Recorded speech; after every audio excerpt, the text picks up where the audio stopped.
Selamat datang di channel Zaidan Story. Semoga kalian terhibur ya dengan cerita novel saya. Terima kasih. Bab ke-9, Perubahan Nisa.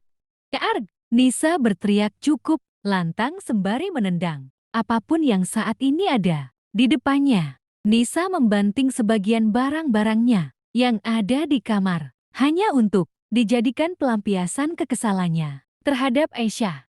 Diam-diam ternyata kamu seorang psikopat Aisyah, kamu sangat licik. Aku benar-benar sangat membencimu. Kamu mencoba menikamku dari belakang. Di depan semua orang kamu berlagak sok, alim dan pendiam. Padahal aslinya kamu tak jauh berbeda seperti wanita murahan.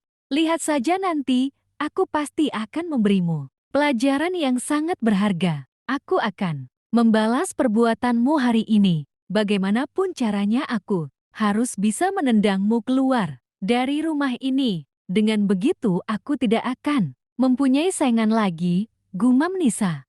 Nisa mengepalkan tangan lalu dengan sengaja memukul cermin di kamarnya yang tertempel di dinding. Seketika cermin itu pun hancur berserakan di lantai. Tangan Nisa mengeluarkan darah segar yang menetes di lantai. Selesai menghabiskan kopinya, Firdaus dan Habib pergi ke kamar masing-masing, sedangkan Aisyah masih berkutat di dapur, mencuci gelas kotor bekas membuat kopi tadi. Setelah selesai membersihkan dapur, barulah Aisyah masuk ke kamarnya untuk beristirahat. Dilihatnya Habib masih duduk di depan laptopnya namun tak fokus, seperti ada yang sedang dipikirkan.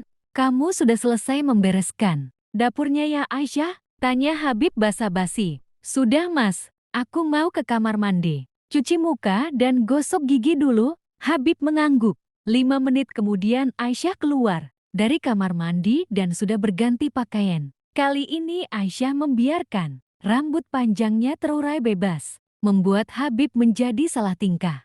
Aisyah, apa kamu ingin tidur sekarang? Tanya Habib. Iya mas, memangnya kenapa? Oh tidak apa-apa, aku hanya ingin memastikan bahwa kamu merasa nyaman tidur di situ. Jika kamu merasa sebaliknya lebih baik, pindahlah tidur di atas ranjang di sebelahku, ucap Habib tiba-tiba. Maksud mas, kita tidur satu ranjang begitu? Bukan begitu maksudnya, aku takut kamu tidak nyaman tidur di situ. Atau kita tukeran tempat juga tidak apa-apa. Aku di bawah, kamu tidur di atas. Aku tidak akan ngapa-ngapain kamu kok, ucap Habib. Aisyah tersenyum kecil kemudian beranjak naik ke atas ranjang dan tidur di sebelah. Habib melihat Aisyah tidur di sampingnya, membuat Habib semakin terpesona padanya. Di mana Habib bisa melihat jelas wajah cantik istrinya dari dekat. Lama memperhatikan Aisyah dari dekat, tiba-tiba saja tangan Habib refleks ingin menyibak rambut Aisyah yang tidak sengaja menutupi wajahnya. Mas sedang apa? Habib terkejut melihat Aisyah membuka mata. Kamu bangun ya? Ini, tadi ada nyamuk. Jati mas ingin mengusirnya?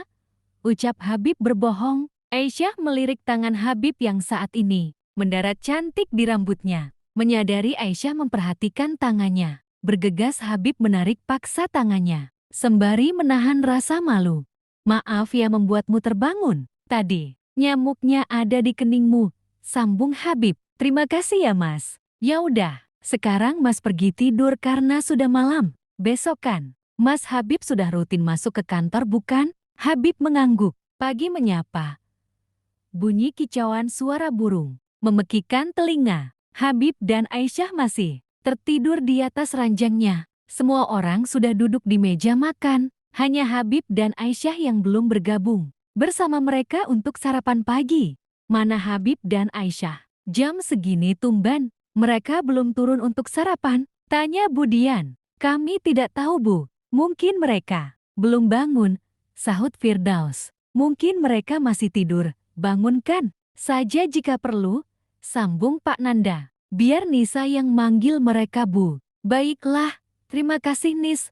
Nisa mengangguk.